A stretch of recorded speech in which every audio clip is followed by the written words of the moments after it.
നമുക്ക് Python programming use ചെയ്തിട്ട് scientific computing എങ്ങനെ നമുക്ക് ചെയ്യാം, അതാണ് നമ്മൾ ഈ ഒരു സെഷൻസിൽ നമ്മൾ ഡിസ്കസ് ചെയ്യുന്നത്. അപ്പം ഞാൻ പൈത്തണിന്റെ ഏറ്റവും ബേസിക് സിമ്പിൾ കാര്യം തൊട്ട്, അല്ലെങ്കിൽ എന്താണ് പൈത്തൺ അങ്ങനത്തെ കാര്യത്തെക്കാൾ ഉപരിയായിട്ട് പൈത്തണിന്റെ പ്രോഗ്രാമിംഗ് എങ്ങനെയാണ് ചെയ്യുന്നത് നമുക്ക് ആദ്യം പഠിക്കാം.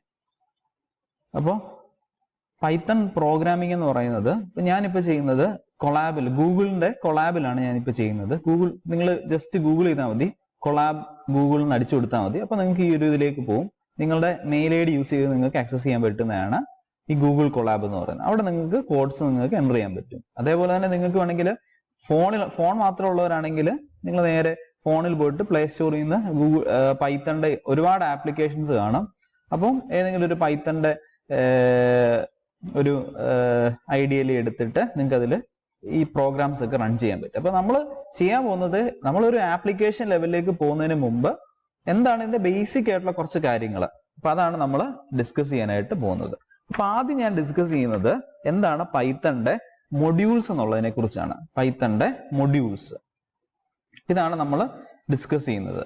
ഓക്കെ, അപ്പൊ പൈത്തണിന്റെ മൊഡ്യൂൾസ് പഠിക്കാൻ വേണ്ടിയിട്ട് നമ്മൾക്ക് എന്താണ് മൊഡ്യൂൾസ് എന്ന് പറയുന്നത്, അതായത് പൈത്തണിന്റെ മിക്കവാറുള്ള ഫങ്ഷൻസ് എല്ലാം പ്രൊവൈഡ് ചെയ്യുന്നത് ഈ മൊഡ്യൂൾസ് എന്ന് പറയുന്നതാണ്. അപ്പോൾ ഈ മൊഡ്യൂൾസ് എന്ന് പറയുന്നത് എന്താണെന്ന് ഞാൻ പറയാം. മൊഡ്യൂൾസ് എന്ന് പറഞ്ഞാൽ ആക്ച്വലി ഇപ്പം എനിക്കിപ്പോ കുറച്ച് കാര്യങ്ങൾ അറിയാൻ പറ്റും. ഇപ്പൊ എനിക്കിപ്പം ഇലക്ട്രോണിക്സിന്റെ അത് ഡിജിറ്റൽ ഇലക്ട്രോണിക്സ് എനിക്ക് അറിയാമെന്ന് വിചാരിക്കാം. അപ്പം ഡിജിറ്റൽ ഇലക്ട്രോണിക്സിൽ എനിക്ക് അറിയാമെന്നുള്ള അത് എന്റെ ബ്രെയിനിലുള്ള ഒരു മൊഡ്യൂളിനുള്ളിലാണ് ഇതെല്ലാം സ്റ്റോർ ചെയ്തിരിക്കുന്നത്. അപ്പോൾ എന്നോട് ആരെങ്കിലും ഫ്ലിപ്പ് ഫ്ലോപ്പ് എന്ന് പറയുകയെന്ന് വിചാരിക്കുക. അപ്പൊ എന്റെ ബ്രെയിനിൽ ഞാൻ എന്താ ചെയ്യുന്നത്, ആ ഡിജിറ്റൽ ഇലക്ട്രോണിക്സിൽ പോയി തപ്പി നോക്കിയിട്ട് എന്താണ് ഫ്ലിപ്പ് ഫ്ലോപ്പ്, ഓക്കെ, അപ്പൊ അതിന്റെ മീനിങ് ഇതാണ്, അതാണ് അതിന്റെ വർക്കിംഗ്, അതിന്റെ സർക്യൂട്ട് ഡയറി, ഇതൊക്കെ അത് ഞാൻ അവിടെ നിന്നാണ് ഞാൻ എടുക്കുന്നത്. അതായത് ആക്ച്വലി ആ ഒരുപാട് കാര്യങ്ങൾ എവിടെയാണ് ഈ സ്റ്റോർ ചെയ്തിരിക്കുന്നത്, ആ ഒരു പ്രത്യേക മൊഡ്യൂൾ, ആ ഒരു സെഷനിലാണ് സ്റ്റോർ ചെയ്തിരിക്കുന്നത്. ഒരു സിമ്പിൾ ആയിട്ട് പറഞ്ഞു കഴിഞ്ഞാൽ അങ്ങനെ നമുക്ക് ഇത് ചെയ്യാൻ പറ്റും. ശരിക്കും പറഞ്ഞു കഴിഞ്ഞാൽ എന്താ മൊഡ്യൂൾ എന്ന് ചോദിച്ചു കഴിഞ്ഞാൽ ഞാൻ പറയും, ശരിക്കും കമ്പ്യൂട്ടർ എന്ന് പറഞ്ഞു കഴിഞ്ഞാൽ കമ്പ്യൂട്ടറിനകത്തെ പ്രോഗ്രാമിംഗ് എന്ന് പറഞ്ഞാൽ അവർക്കൊന്നും അറിയില്ല. നമ്മൾ ഈഫ് അല്ലെങ്കിൽ എൽസ്, ഈഫ് എൽസ് എന്നൊക്കെ നമ്മൾ കൊടുത്തു എന്ന് വിചാരിക്കുക. നമ്മൾ CPPയും സിയും ഒക്കെ പഠിച്ചിട്ടുള്ളപ്പോൾ നമുക്ക് അറിയാം അല്ലേ. അപ്പൊ അവിടെയൊക്കെ നമുക്ക് അറിയാവുന്ന കാര്യം എന്താണ്, ഇതൊക്കെ എന്ന് പറയുന്നത് എന്താണ്, കുറച്ച് കമ്പ്യൂട്ടറിന് അറിയാൻ പറ്റുന്ന മാത്രം ഭാഷകൾ. അത് ശരിക്കും എന്താണ് എന്ന് കിടക്കുന്നത് ഈ ഒരു സെഷനിലായിരിക്കും. അപ്പൊ നമ്മൾ ആദ്യം ചെയ്യേണ്ടത് എന്താണെന്ന് വെച്ച് കഴിഞ്ഞാൽ ഈ ഒരു മൊഡ്യൂളിനെ, ഇപ്പൊ ഒരു മൊഡ്യൂളിനെ നമ്മൾ ഒരു പ്രോഗ്രാമിലേക്ക് നമ്മൾ ഇമ്പോർട്ട് ചെയ്യണം. ഇതിന് പറയുന്ന പേരാണ് ഇമ്പോർട്ടിങ്. അപ്പൊ ഞാൻ ഇപ്പൊ ഉദാഹരണത്തിന് കോസ്, പൈ എന്നൊക്കെ പറയുന്ന വാല്യൂസ് ഒക്കെ അല്ലെങ്കിൽ അങ്ങനത്തെ കാര്യങ്ങളൊക്കെ സ്റ്റോർ ചെയ്തിരിക്കുന്നത് ഈ പ്രോഗ്രാമിന്റെ അകത്തെ മാത്ത് എന്ന് പറഞ്ഞൊരു മൊഡ്യൂളിലാണ്. അപ്പൊ ഞാൻ എന്താ ചെയ്യുന്നത് വെച്ച് കഴിഞ്ഞാൽ ആദ്യം ഞാൻ ഇമ്പോർട്ട് മാത്ത് എന്ന് കൊടുത്തു. അപ്പൊ മാത്ത് എന്ന് പറഞ്ഞ എന്ത് ചെയ്തു, ആ ഒരു മൊഡ്യൂള് ഞാൻ എന്റെ പ്രോഗ്രാമിലേക്ക് ഞാൻ ഇമ്പോർട്ട് ചെയ്തു. അതിനുശേഷം ഞാൻ കൊടുക്കുവാണ് എക്സ് ഈസ് ഈക്വൽ ടു, ഇനി cos x is equal to cos pi എന്നൊക്കെ നമ്മൾ കൊടുത്തു കഴിഞ്ഞാൽ നമുക്ക് എന്ത് ചെയ്യാൻ പറ്റും, ചെയ്യാനായിട്ട് പറ്റും. പക്ഷെ ഈ കോസ് എന്ന് പറയുന്നത് എവിടെയാണ് കിടക്കുന്നത്, ഈ മാത്തിനുള്ളിലെ ഒരു ഫംഗ്ഷൻ ആണത്. അപ്പൊ മാത്ത് ഡോട്ട് കോസ് എന്ന് ഞാൻ കൊടുത്തു. മാത്ത് ഡോട്ട് കോസ് 2 × 2π എന്ന് ഞാൻ കൊടുത്തു വിചാരിച്ചു. അപ്പൊ ഈ പൈ എന്ന് പറയുന്നത് നമ്മൾ ഇതിനകത്ത് കൊടുത്തു കഴിഞ്ഞാൽ ഇവർക്ക് മനസ്സിലാത്തില്ല എന്താ ഈ പൈ എന്നുള്ളത്. അപ്പൊ അതെവിടെ കിടക്കുന്നത്, മാത്ത് എന്ന് പറഞ്ഞ മൊഡ്യൂളിന്. അപ്പൊ മാത്ത് ഡോട്ട് പൈ എന്ന് ഞാൻ കൊടുത്തു. എന്നിട്ട് ഞാൻ എക്സ് പ്രിന്റ് ചെയ്യാന്ന് വിചാരിക്കുക. പ്രിന്റ് എക്സ് ഞാൻ പ്രിന്റ് ചെയ്യാന്ന് വിചാരിക്കുക. ഇനി ഞാൻ ഈ പ്രോഗ്രാം, ഇത്രയൊരു പ്രോഗ്രാമിനെ ഞാൻ റൺ ചെയ്തു. അപ്പൊ എന്താ വരാൻ പോകുന്നത്, അതായത് കോസ് 2π, കോസ് 2πയുടെ വാല്യൂ എന്താണ് എന്ന് നോക്കിയിട്ട് അതായിരിക്കും അവിടെ ഡിസ്പ്ലേ ചെയ്യാനായിട്ട് പോകുന്നത്. കോസ് 2π എന്ന് പറയുമ്പോൾ എന്താ വരാൻ പോകുന്നത്, നമുക്കറിയാം കോസ് 2π എന്ന് പറയുന്നത് എന്താണ്, 1 ആണ്. അപ്പം ഇതിന്റെ സോറി ഇവിടെ ചെറിയൊരു മിസ്റ്റേക്ക് വന്നു. എന്താണ്, പ്രിന്റ് എക്സ് എന്നുള്ള എവിടെ വേണം നമ്മൾ കൊടുക്കാനായിട്ട്, ബ്രാക്കറ്റിനുള്ളിൽ വേണം കൊടുക്കാനായിട്ട്. അപ്പൊ ഞാൻ അങ്ങനെ കൊടുത്തു, ബ്രാക്കറ്റിനുള്ളിൽ കൊടുത്തു. ഇനി ഞാൻ റൺ ചെയ്യുകയാണെ. റൺ ചെയ്ത് കഴിയുമ്പോഴത്തേക്കൊണ്ട് ഔട്ട്പുട്ട് എന്താ വന്നത്, 1 എന്നുള്ളത് വന്നു. ഇനി ഞാൻ ഈ ഇമ്പോർട്ട് എന്നുള്ളത് ഞാൻ കൊടുക്കാതെ, ഇമ്പോർട്ട് മാത്രം എന്നുള്ളത് കൊടുത്തില്ല എന്ന് വിചാരിക്കുക.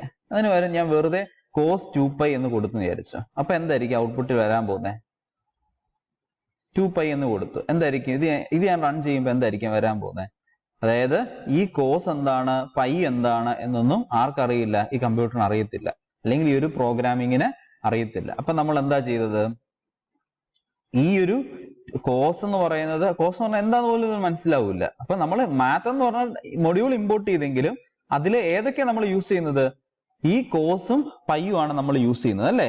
അപ്പൊ അങ്ങനെയെങ്കിൽ ആ മാത്തിനുള്ളിൽ നമ്മൾ കോസിനെ എടുക്കണമെങ്കിൽ എന്ത് നമ്മൾ കൊടുക്കണം, മാത്ത് ഡോട്ട് കോസ് എന്നും എന്ത് കൊടുക്കണം, ഇവിടെ മാത്ത് ഡോട്ട് പൈ എന്നും കൊടുക്കണം. മനസ്സിലായല്ലോ. അപ്പൊ ഇത്രേ ഉള്ളൂ. അതായത് മാത്ത് എന്ന് പറയുന്നത് എന്താണ്, ഒരു മൊഡ്യൂൾ ആണ്. ആ മൊഡ്യൂളിലെ ഫങ്ഷൻസ് ആണ് ആരൊക്കെ, ഈ കോസും പൈ എന്നൊക്കെ പറയുന്നത്. അപ്പൊ അതിനെ നമ്മൾ എടുക്കുന്ന എങ്ങനെയാണ്, math dot cos, math dot pi. മനസ്സിലായല്ലോ പറഞ്ഞേ. അങ്ങനെ നമ്മൾ ചെയ്യുമ്പോൾ ഉടനെ ഔട്ട്പുട്ട്. അപ്പൊ നമുക്ക് ഇതിൻ്റെ അകത്ത് ഇപ്പൊ ചെറിയൊരു ബുദ്ധിമുട്ട് നിങ്ങൾ ഫീൽ ചെയ്ത് കാണും അല്ലെ. എന്താ ഇവിടുത്തെ ബുദ്ധിമുട്ടെന്ന് പറയുന്നത്, അപ്പൊ നിങ്ങൾ ചെയ്തപ്പോൾ ഉടനെ ഈ math dot cos math dot, അപ്പൊ അതിന് പകരമായിട്ട് വേറൊരു കാര്യമുണ്ട്. അതായത് ഫ്രം മാത്ത് ഇമ്പോർട്ട് ഇവിടെ ഞാൻ കൊടുക്കുമെന്ന് വിചാരിച്ചോ. അപ്പൊ ഫ്രം മാത്ത് എന്ന് പറഞ്ഞ ഇതിൽ നിന്ന് ഞാൻ എന്ത് ചെയ്യണം, ഇമ്പോർട്ട് സ്റ്റാർ എന്ന് കൊടുക്കുമെന്ന് വിചാരിച്ചോ, ഒരു ആസ്ട്രിക്സ് മാർക്ക് കൊടുത്തെന്ന് വിചാരിച്ചോ. ഇങ്ങനെ കൊടുത്തു കഴിഞ്ഞാലുള്ള പ്രയോജനം എന്താണെന്ന് വെച്ച് കഴിഞ്ഞാൽ എന്ത് വേണമെങ്കിലും നമുക്ക് എടുക്കാൻ പറ്റും ഇതിൽ നിന്ന്. അതായത് ഇതിന് ശേഷം എക്സ് ഇസിക്കൽ, അപ്പൊ അതായത് ഇതിലെ എല്ലാ ഫംഗ്ഷൻസും ആക്സസ് ചെയ്യാൻ പറ്റും. നിങ്ങൾ ജസ്റ്റ് മാത്ത് ഡോട്ട് കോസ് എന്ന് കൊടുക്കണ്ട, വെറുതെ കോസ് 2 ഇൻറ്റു പൈ എന്ന് കൊടുത്താൽ മതി. അപ്പൊ നമുക്ക് എന്ത് കിട്ടും, എന്നിട്ട് പ്രിന്റ് എക്സ് എന്ന് കൊടുത്തു കഴിഞ്ഞാല് നമുക്ക് എന്ത് കിട്ടും, നമ്മൾ ഇതിനെ റൺ ചെയ്യാന്ന് വെച്ചാൽ റൺ ചെയ്യുന്നത് ഈ ഒരു പ്ലേ ബട്ടണിൽ നിന്ന് നമ്മൾ പ്രസ് ചെയ്യുമ്പോഴത്തേക്കൊണ്ടേ റൺ ചെയ്ത്. അപ്പൊ എന്ത് കിട്ടി, ഔട്ട്പുട്ട് കിട്ടി. അപ്പൊ എന്തിനെ വേണമെങ്കിലും എടുക്കണം എന്നുണ്ടെങ്കിൽ ഈ രീതി എടുക്കണം. ഇനി അതല്ല, ഇപ്പൊ നമ്മളിപ്പോ ഒരു മൊഡ്യൂളിൽ എല്ലാത്തിനെയും കൂടെ നമ്മളിങ്ങനെ എടുത്തു. അപ്പൊ അതിന് പകരം എന്ത് ചെയ്യാം, ഈ നമുക്ക് എന്തൊക്കെയാ വേണ്ടത്, കോസും പൈയും മാത്രം മതി അല്ലേ. അപ്പൊ വേണമെങ്കിൽ നമുക്ക് വേറൊരു രീതി ഈ പ്രോഗ്രാം ചെയ്യാൻ പറ്റും. അതായത് from math import cos comma pi എന്ന് കൊടുത്തു. അതിനുശേഷം എക്സ് ഇസിക്കൽ ടു കോസ് എന്താണ് 2 ഇൻറ്റു പൈ എന്ന് കൊടുത്തു. അതിനുശേഷം പ്രിന്റ് ബ്രാക്കറ്റിനുള്ളില് എക്സ്. ഇത് നമ്മൾ റൺ ചെയ്യുവാണെങ്കിൽ നമുക്ക് എന്തായിരിക്കും ഔട്ട്പുട്ട് വരാൻ പോകുന്നത്, ഇപ്പൊ നമുക്ക് 1 എന്ന് കിട്ടി. അതായത് ഇതിന്റെ അകത്തെ പ്രശ്നം എന്തായിരുന്നു, ഓരോ തവണ മാത്ത് ഡോട്ട് എന്ന് കൊടുക്കണമായിരുന്നു. ഇതിന്റെ പ്രത്യേകത എന്താണ്, നമ്മൾ ഒറ്റ പ്രാവശ്യം എന്താണ് സ്റ്റാർ കൊടുത്തു കഴിഞ്ഞാൽ അതിന് മാത്ത് എന്ന് പറഞ്ഞ മൊഡ്യൂളിനുള്ളിലെ എല്ലാ സാധനങ്ങളും നമുക്ക് അവൈലബിൾ ആയിട്ട് കിട്ടും. ഓക്കെ. ഇനി ഇപ്പൊ നിങ്ങൾക്ക് ഒരു ഡൗട്ട് ഉണ്ടായിരിക്കും, ഈ കോസ് പൈ എന്നൊക്കെ പറയുന്ന മാത്തിനുള്ളിൽ ഉണ്ട് എന്നുള്ളത് നമുക്ക് എങ്ങനെ മനസ്സിലാക്കാനായിട്ട് പറ്റും. അപ്പൊ അതിന് വേണ്ടിയിട്ട് നമുക്ക് ചെയ്യാൻ പറ്റുന്നതാണ് ഇമ്പോർട്ട് മാത്ത് എന്ന് കൊടുത്തു. അതിനുശേഷം പ്രിന്റ് ഈ മാത്തിനുള്ളിൽ എന്തൊക്കെയുണ്ട് എന്ന് എനിക്ക് അറിയണം. അങ്ങനെയാണെങ്കിൽ പ്രിന്റ് ഡയറക്റ്റ് ഓഫ് ഡയറക്ടറി, അതിൻ്റെ അകത്ത് എന്തൊക്കെയാണ് ഉള്ളത്, മാത്ത് എന്ന് പറഞ്ഞ ഡയറക്ടറിക്കുള്ളിൽ എന്തൊക്കെയാണുള്ളത് എന്നറിയണമെങ്കിൽ ഇങ്ങനെ കൊടുത്താൽ മതി. അപ്പൊ എന്തൊക്കെ വന്നു, ആ മാത്ത് എന്നുള്ളതിൽ എന്തൊക്കെയാ, ഡോക്ക്, ലോഡർ, ഇതൊക്കെ അതിന്റെ കീവേഡ്സ് ആണ്. നെയിം, പാക്കേജ്, എ കോസ് ഉണ്ടോ, സൈന്, ടാന്, കോസ്, ഈ എക്സ്പോണൻഷ്യലിന്റെ ഈ ഫാക്ടോറിയൽ, ഇതൊക്കെ എവിടെ കിട്ടും നമുക്ക്, ഈ ഒരു മാത്ത് എന്ന് പറഞ്ഞ ഈ പൈ ഇതൊക്കെയുള്ള എവിടെ കിട്ടും നമുക്ക്, റേഡിയൻസ്, ഇതെല്ലാം നമുക്ക് ഈ ഒരു പാക്കേജിനുള്ളിൽ ഈ ഒരു മൊഡ്യൂളിനുള്ളിൽ അവൈലബിൾ ആണ്. ഓക്കെ. അപ്പൊ ഇതാണ് എന്ത്, ഒരു മൊഡ്യൂൾ എന്ന് പറയുന്നത് എന്താണ്. ഇപ്പൊ നിങ്ങൾ ഇങ്ങനെ നോക്കി, ഇപ്പൊ ഇതിന്റെ അകത്തെ ഇതിന്റെ അകത്ത് നമ്മളിപ്പോ കണ്ടു ലോഗ് എന്ന് പറഞ്ഞ ഫംഗ്ഷൻ കണ്ടു, ലോഗ്. ഇപ്പൊ നിങ്ങൾ ലോഗ്, അപ്പൊ എന്താണ് ഈ ലോഗ്, എങ്ങനെയാണ് നമ്മൾ ചെയ്യുന്നത്, ഇപ്പൊ ലോഗ് എങ്ങനെ നമ്മൾ ചെയ്യുന്നത് എങ്ങനെ അറിയുന്നത്. അപ്പൊ അതിന് വേണ്ടിയിട്ട് ഞാൻ ചെയ്യുവാണ്. അതായത് ഞാൻ ഹെൽപ്പ് എന്ന് കൊടുത്തു വിചാരിച്ചു, ഹെൽപ്പ്, അതായത് മാത്തിനുള്ളിലെ ലോഗ് എന്ന് പറഞ്ഞ ഫംഗ്ഷൻ എന്താണ്, അതിൻ്റെ അകത്ത് എങ്ങനെയാണ് നമ്മൾ വാല്യൂസ് കൊടുക്കുന്നത് എന്നൊക്കെ നമുക്ക് അറിയാൻ വേണ്ടിയിട്ട് ഹെൽപ്പ് എന്നൊരെണ്ണം കൊടുത്തു. അപ്പൊ നമ്മൾ എന്ത് കൊടുത്തു, ഹെൽപ്പ് എന്ന്. അപ്പൊ എന്താ, ഇങ്ങനെയാണ് നമ്മൾ കൊടുക്കാനുള്ളത്. അതായത് എന്താണ്, ലോഗ് എക്സ് കോമ ഇങ്ങനെ വേണേൽ കൊടുക്കാൻ പറ്റും. ബേസ് സ്പെസിഫൈ ചെയ്തിട്ടില്ലെങ്കിൽ അത് എക്സ്പോണൻഷ്യൽ ലോഗരിതമായിട്ട് എടുക്കും. ഓക്കെ. അപ്പൊ ഞാൻ എന്ത് ചെയ്തു, അടുത്ത സെഷനില് എന്താണ്, ലോഗ് 10 എന്ന് കൊടുത്തു വിചാരിച്ചു, ലോഗ് 10 എന്ന് കൊടുത്തു. അപ്പൊ എന്താണ് log 10 to the base എന്താണ് എക്സ്പോണൻഷ്യൽ നാച്ചുറൽ ലോഗരിതം ആണെന്ന് മനസ്സിലായി. അപ്പൊ അതാണ് log 10 is equal to 2.3 എന്ന് പറഞ്ഞ് കിട്ടിയത്. ഓക്കെ, ഇനി അതല്ല നമുക്ക് ലോഗ് അടുത്തൊരു നമുക്ക് കോഡ് ചെയ്ത് നോക്കാം. അതായത് ലോഗ് നമ്മള് ബേസ് നമ്മള് കൊടുത്തു 2 എന്ന് കൊടുത്തു log 10 to the 2. അപ്പൊ നമുക്ക് എന്ത് കിട്ടി 3.32 എന്ന് കിട്ടി. ഓക്കെ, അപ്പൊ നമുക്ക് ഈ ഒരു സംഭവം കിട്ടി. ഇനി ഇതല്ല നമുക്ക് ഈ സംഭവം എല്ലാം കൂടെ നമുക്ക് കാണണം എന്ന് വിചാരിക്കുക. അതായത് ഈ മാത്ത് എന്ന് പറഞ്ഞ ഫംഗ്ഷൻ്റെ അകത്തെ എല്ലാത്തിന്റെയും വർക്കിംഗ് നമുക്ക് ഒരുമിച്ച് കാണണമെന്ന് വിചാരിക്കുക. അപ്പൊ ഞാൻ എന്ത് ചെയ്തു ഹെൽപ്പ് എന്ന് കൊടുത്തു, ഹെൽപ്പിന്റെ ഉള്ളില് മാത്ത് എന്ന് കൊടുത്ത് വിചാരിച്ചു.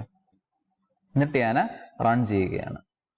റൺ ചെയ്ത് കഴിഞ്ഞാൽ എല്ലാത്തിന്റെയും ഡീറ്റെയിൽസ്, അതായത് ലോഗിന്റെ എങ്ങനെയാണ്, ഇതെങ്ങനെയാണ്, പവറിന്റെ എങ്ങനെയാണ്, റേഡിയൻസിന്റെ എങ്ങനെയാണ്, ഓക്കെ, എല്ലാത്തിന്റെ ഡീറ്റെയിൽ ആയിട്ട് നമുക്ക് കാര്യങ്ങൾ അറിയാനായിട്ട് പറ്റും.